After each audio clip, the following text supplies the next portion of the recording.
C'est Flore.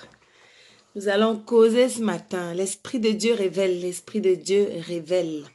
Donc, ce matin, je viens de la part de l'Éternel, encore une fois de plus, pour parler du Seigneur Jésus. C'est ce à quoi nous avons été appelés à évangéliser. Ce à quoi nous avons été appelés à parler de Jésus, à parler des mérites du royaume, à parler de l'amour de Jésus pour ses enfants, à parler de la fin des temps, à parler de ce que nous allons devenir plus tard.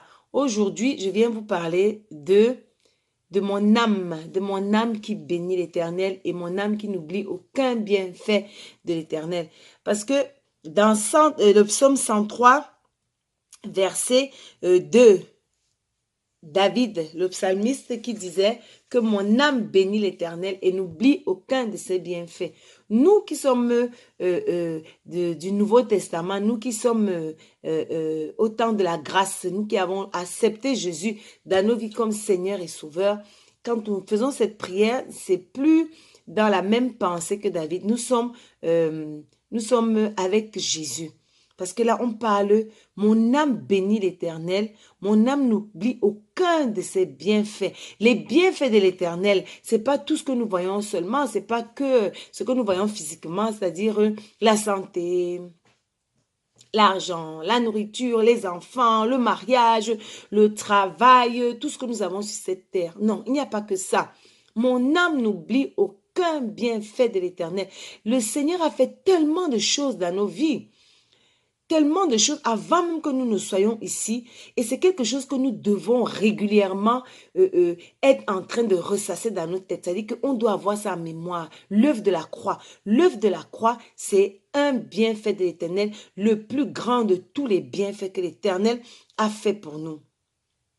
Le Seigneur Jésus-Christ a quitté son trône de gloire. Il a quitté son trône de gloire pour venir sur la terre, pour venir se livrer en sacrifice. Il est venu sur la terre, il a porté sur lui tous nos péchés. Celui qui était sans faute, celui qui était sans tache, celui qui était sans péché. Il est venu marcher sur cette terre et il a porté nos péchés à la croix de Golgotha. Et il est mort pour nous. Il a été percé, il a été cloué, il a été insulté, il a été battu. Vous vous rendez compte? Il a été battu, il a été battu, il a été battu. Pour moi, pour toi, Jésus a été battu. Ça, c'est le plus grand bienfait que le Seigneur ait pu faire pour moi. Parce qu'après, tout ce qui vient après, c'est parce que Jésus, quand il est mort, il est parti au séjour des morts. Il a été prêché l'évangile là-bas. Il a été parlé du royaume. Et il a arraché les clés que Adam et Ève avaient données à Satan. Il a arraché les clés qu'Adam et Ève avaient données à Satan. Et il est revenu sur la terre. Il est venu nous remettre les clés. Quand tu acceptes Jésus dans ta vie comme Seigneur et Sauveur, c'est que tu as fait alliance avec Jésus. C'est que tu es devenu partenaire avec Jésus, avec le Saint-Esprit. Tu es devenu partenaire avec le Saint-Esprit. Tu es devenu l'ambassadeur du royaume. Tu es devenu le porte-parole de Dieu, la bouche autorisée de Dieu sur cette terre. C'est ce que tu es devenu. Donc, quand tu acceptes Jésus dans ta vie comme Seigneur et Sauveur, tu récupères les clés. Le Seigneur te redonne les clés du succès, les clés du mariage, les clés. Tout ça, ça découle ça découle de l'œuvre de la croix, de l'œuvre que Jésus a fait à la croix. Du bienfait, ça c'est un amour. C'est un amour incommensurable, c'est un amour qu'on ne peut pas peser, c'est un amour qu'on ne peut pas quantifier. C'est pour ça que quand moi je lis ce passage, je dis, mon âme bénit l'Éternel. Mon âme te bénit, Jésus, tous les jours. Et mon âme n'oublie pas ce que tu as fait pour moi à la croix. Mon âme ne peut pas oublier ce que tu as fait pour moi à la croix. Parce que si aujourd'hui je suis debout, c'est parce que justement, Jésus a été à la croix pour moi. Si aujourd'hui j'ai la paix dans ma vie, si aujourd'hui j'ai la santé, si aujourd'hui j'ai la réussite, c'est parce que Jésus est allé un jour au séjour des morts pour moi. Il m'a remis les clés du succès, il m'a remis les clés de la réussite, il a remis les clés de la santé. La santé, c'est notre héritage. La santé, c'est-à-dire que ça se suit. C'est-à-dire que quand tu acceptes Jésus dans ta vie, tu reçois ça. C'est un cadeau. Nous sommes héritiers du royaume. Nous sommes héritiers du royaume. Nous sommes co-héritiers avec Jésus. Donc, ça veut dire que tout ce que Jésus a reçu, nous l'avons. Tout ce que Jésus a reçu, nous l'avons. Tout ce que Jésus a reçu, nous l'avons. Jésus a reçu le pouvoir. Il a dit, quand il partait, vous ferez des choses plus grandes que moi. Parce qu'il savait que celui qui l'accepte comme Seigneur et Sauveur devient héritier avec lui, co-héritier. Tout ce que tu dis, ce n'est plus toi qui dis. C'est Christ qui dit. Tout ce que tu fais, ce n'est pas toi qui fais. C'est Christ qui fait ça en toi. Ce n'est plus toi. Quand tu acceptes Jésus dans ta vie, ton état change. Ta situation change. Ta condition change. Tout change en toi. Tu deviens, la Bible dit, une nouvelle créature. Les choses anciennes sont passées. Les choses anciennes sont passées. Nous devenons une nouvelle créature. La Bible dit, tel il est, tel nous sommes. Tel il est, tel nous sommes. Nous sommes esprits dans un corps. Nous sommes esprits dans un corps. Et quand nous acceptons Jésus, nous faisons corps. L'Esprit de Dieu fait corps avec notre esprit.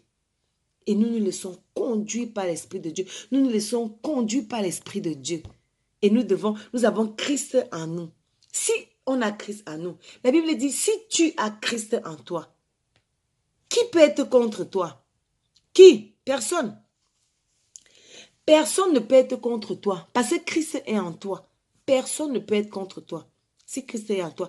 Parce que celui qui est en toi est plus fort que celui qui est dans le monde. Il a vaincu à la croix. Il a été publiquement avec tous ces démons. Ils ont été dépouillés à la croix. Dépouillés. Je ne sais pas si vous savez ce que veut dire dépouiller. On leur a enlevé tout leur pouvoir à la croix.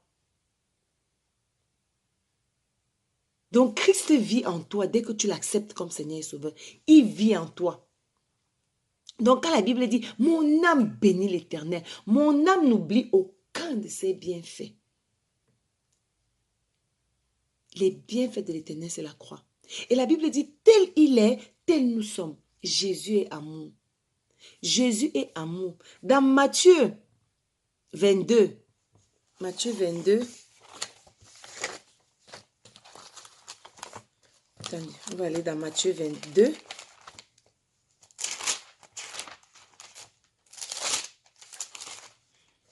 Dans Matthieu 22, verset 37, la Bible dit, on parle du commandement. Là, on parle des commandements. Quand Jésus dit, tu aimeras le Seigneur ton Dieu de tout ton cœur et de toute ta force, de toute ton âme et de toute ta pensée. Ça, c'est le premier commandement. Et le deuxième commandement te parle de l'amour que tu dois avoir envers ton frère, envers le prochain. On dit, aime ton prochain comme toi-même. Donc, ça veut dire que si tu as accepté Jésus dans ta vie comme Seigneur et Sauveur et que tu es une nouvelle créature, tu dois t'aimer. Aime-toi, tel il est, tel nous sommes. Tu ne peux pas donner à ton frère ce que tu n'as pas. Tu ne peux pas donner à ton frère l'amour que tu n'as pas de ta propre personne. Tu ne peux pas.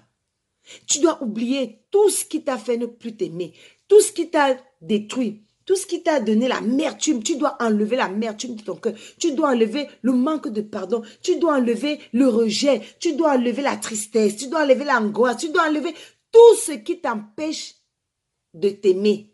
Parce que Christ vit en toi. Si Christ vit en toi, c'est parce qu'il t'aime. La Bible dit, il nous connaissait avant que nous soyons dans le ventre de nous, mais il nous aimait déjà. Il nous avait aimés depuis le début. Et nous sommes inscrits dans le livre de vie depuis le début. C'est nous qui décidons après de ne pas être inscrits, en fonction de notre mode de fonctionnement sur cette terre. C'est chacun qui prend sa décision. Est-ce que tu veux garder ton nom inscrit dans le livre de vie ou pas? C'est toi qui décides. Mais ton nom est inscrit dans le livre de vie. Le Seigneur dit qu'il nous a aimés depuis le début, depuis le commencement, avant que nous nous soyons sur cette terre. Donc, aime-toi. Enlève tout ce qu'il y a à l'intérieur de toi qui ne te plaît pas. Parce que ce que tu ressors, ce qui ressort de toi, ce que tu reflètes à l'extérieur, c'est ce qu'il y a au-dedans de toi. Ce qui ressort, c'est ce qu'il y a au-dedans de toi. Quand on voit quelqu'un passer, on voit les gens, on sait quand quelqu'un n'est pas bien, quand quelqu'un est mal, on le sait. Par ce qui sort de sa bouche, par ce qu'il exprime de son visage, par ses attitudes, ses actions et tout ça là, c'est ça. Donc, quand on accepte Jésus dans sa vie, il faut être sanctifié. Il nous met à part. Il nous met à part. Ne vous étonnez pas, ne vous inquiétez pas. Si les gens ne vous aiment pas, c'est des gens qui ne s'aiment pas. C'est des gens qui ont des problèmes. Donc, il faut comprendre. C'est-à-dire que la rancune aussi et la colère ou alors le manque de pardon viennent souvent du fait de ce qu'on ne sait pas. On ne sait pas pourquoi les hommes ne nous aiment pas. Pourquoi telle personne ne m'aime pas? Pourquoi telle personne ne m'apprécie pas? C'est pas grave. À partir du moment où tu es conscient que Dieu t'aime, c'est le plus important. Parce que ces personnes-là sont dans les difficultés déjà. Mon peuple périt par manque de connaissance. La connaissance, c'est très important. De savoir que si quelqu'un ne t'aime pas, c'est parce qu'il ne s'aime pas déjà lui-même. Et ça va t'éviter plein de choses. Ça va t'éviter plein de questionnements. Ça va t'empêcher de remplir ton esprit de questions inutiles. Il n'y a pas de temps à perdre. Il n'y a pas de temps à perdre. Nul ne sait ni l'heure ni l'endroit. Mais ce jour arrive. Le jour de la trompette. Quand la trompette sonnera, est-ce que tu seras prêt? Quand la trompette sonnera, est-ce que tu penses que tu seras prête pour le royaume? Est-ce que le jour de l'enlèvement, tu seras enlevé? Est-ce que tu seras enlevé? Si tu gardes dans ton esprit l'œuvre de la croix va t'aider tous les jours à avancer dans la sanctification, dans la purification. Tu vas te rappeler du sang de Jésus qui a coulé à la croix pour toi. Tu vas te rappeler de ce sang pour tes enfants. Tu vas te rappeler de ce sang pour ton mari, pour ta famille. Tu vas dire non, je dois rester pur. Il y a des choses que le Seigneur aime qu'on vive dans la vérité. Le Seigneur n'aime pas le mensonge. Le Seigneur aime la droiture. Le Seigneur aime comment dire, il n'aime pas l'impudicité, l'impureté. Nous sommes le temple du Saint-Esprit. Nous sommes le temple nous sommes la demeure privée de l'Éternel. Comment est-ce que nous pouvons avoir l'Esprit de Dieu qui vit en nous? Il peut pas vivre dans la saleté. L'Esprit de Dieu cherche un coin propre. Et donc, demeurons continuellement dans la purification, dans la sanctification, dans la repentance, demander la demande de pardon régulièrement. Éviter l'impureté, l'impudicité. On doit quitter c'est-à-dire que la Bible dit, sortez du milieu d'eux. Sortez du milieu de ceux qui commettent ce genre de choses. Parce que les bonnes mœurs, les mauvaises compagnies corrompent les bonnes mœurs. Sortez, quittez. La Bible va même plus loin. N'ouvrez même plus vos portes à ce genre de personnes. N'ouvrez pas vos portes à ce genre de personnes parce qu'ils viendront vous polluer votre esprit qui est pur. Et gardez l'esprit pur. Passez le temps dans la méditation de la méditation de la parole. Laissons-nous laver par l'eau de la parole. L'eau de la parole c'est l'eau. On doit se laisser laver tous les jours, continuellement. Donc, franchement, j'avais ça à cœur aujourd'hui de vous dire que les bienfaits de l'Éternel C'est l'œuvre de la croix. Le premier bienfait de l'Éternel, c'est l'œuvre de la croix qui vient nous remettre les clés pour ouvrir toutes les portes toutes les portes de nos vies. Les portes du mariage, les portes de l'enfantement, les portes des entreprises, les portes de l'évangélisation. Ce sont les clés-là que Jésus est venu nous donner. On doit rentrer en possession. Nous sommes héritiers. C'est notre héritage. Il a dit, vous guérirez les malades, vous marcherez sur les scorpions et les serpents, tous les scorpions de ta vie. Tu marches sur ces scorpions tous les jours parce que le diable rôde. Il veille, il nous surveille tous les jours. Il nous surveille tous les jours. Il rôde, cherchant qui va dévorer. Il cherche. Donc, dès qu'il trouve la faille, fioup, il rentre dans cette faille-là. Ne laissons pas l'ennemi. Ne laissons pas l'ennemi. Ne lui laissons pas la place. Il n'a pas le droit. Demeurons dans l'amour. Demeurons dans la paix. Demeurons dans la joie parce que Dieu est paix. Dieu est joie. Il dit, tel il est, tel nous sommes. Tel il est, tel nous sommes. Alléluia, le Seigneur est bon et merveilleux. Parce que dès qu'on fait confiance à l'Éternel et qu'on marche dans ses voies, parce que le Seigneur, si on ne marche pas dans ses voies, pourquoi on veut qu'il œuvre dans nos vies? Pourquoi? Le Seigneur, il y a des choses que le Seigneur aime, c'est précisé. Il dit qu'il aime la droiture, il aime la vérité. Il n'aime pas l'impureté, l'impudicité. Il n'aime pas ça. Arrêtons ça. Et nous verrons s'il n'ouvre pas les écluses des cieux de nos vies. Mettez-moi à l'épreuve. Et vous verrez, dit l'Éternel, si je n'ouvre pas les écluses des cieux de vos vies. Dieu est merveilleux, Dieu est bon. Il est encore vivant. Le sang de Jésus est puissant. Le sang de Jésus est puissant. L'œuvre de la croix, c'est... Il n'y a pas plus grand. Il n'y a pas une plus grande œuvre que celle de la croix. Il n'y a pas plus grand. Il n'y a pas. Parce que le sang de Jésus, c'est le seul sang qui peut ôter le péché. Le sang des animaux sont venus. Vous avez vu, le sang des animaux n'ont pas fait grand-chose. Le seul sang qui ôte le péché des hommes, c'est le sang de Jésus. Le sang de Jésus te lave, te purifie. Le sang de Jésus te protège. Le sang de Jésus t'ouvre toutes les portes. C'est pour ça qu'on dit la prière a des règles. La prière a des règles. Tu vas prier, tu vas invoquer le Saint-Esprit, tu vas invoquer le sang de Jésus, que le sang de Jésus vienne te purifier tous les jours de ta vie. Tu te répands, tu demandes au sang de Jésus de venir œuvrer dans ta vie. Le sang de Jésus fait tomber les écailles de nos yeux. Le sang de Jésus déchire le voile de fer qui nous empêche de voir devant. Le sang de Jésus, c'est lui qui peut protéger toute ta maison, qui protège les gens à des milliers de kilomètres. Le sang de Jésus. Le sang de Jésus qui peut te protéger d'un accident. Le sang de Jésus qui peut aller à ton lieu de travail où il y a eu des complots contre toi. Il n'y a que le sang de Jésus qui peut annuler tous les complots là. Le sang de Jésus a une puissance que personne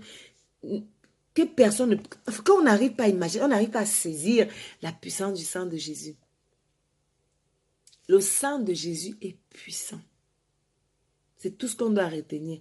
Le sang de Jésus est puissant et le nom de Jésus-Christ est au-dessus de tous les noms.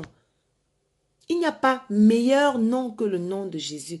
La Bible dit, au nom de Jésus, tout genou fléchit et toute langue confesse que Jésus est Seigneur et Sauveur. Donc, mon âme bénit l'Éternel. Mon âme n'oublie aucun de tes bienfaits, Seigneur. Mon âme n'oublie pas ce que tu as fait pour moi à la croix. Mon âme n'oublie pas. Et donc, je rends grâce à Dieu vraiment pour ce sang qu'il a versé pour moi. Je ne méritais pas, je n'étais même pas digne. Mais c'est pas sa grâce, c'est parce que le Seigneur m'aime. C'est parce que le Seigneur nous aime. C'est pas sa grâce, c'est par sa grâce qu'il a donné sa vie en sacrifice. C'est pas sa grâce qui nous aime. Donc vraiment, moi je vais m'accrocher à ça, je vais m'accrocher à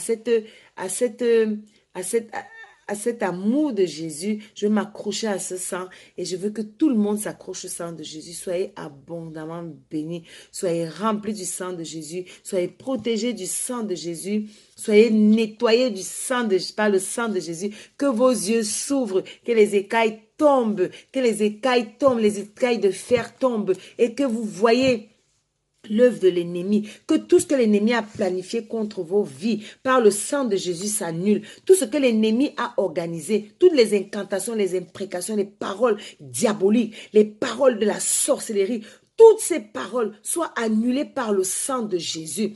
Que tout ce que l'ennemi est venu faire dans vos vies la nuit, soit nul et sans effet par le sang de Jésus. Alléluia. Soyez abondamment bénis. Soyez bénis et soyez remplis du Saint-Esprit. Alléluia.